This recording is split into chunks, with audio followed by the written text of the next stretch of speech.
আজকের গল্প রাত 12টা।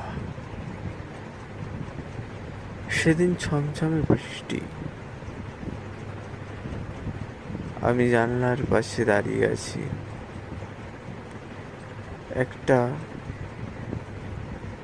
টিকটিকির আওয়াজে আমি অন্যমনস্ক হয়ে জানলার ধার থেকে সরে গেলাম। তখনই হঠাৎ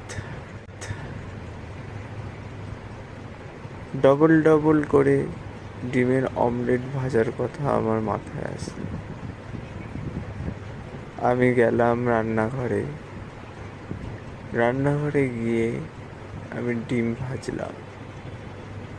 সেই ডিমটা খেয়ে দেখি রাত তখন 12টা বেজে গেছে।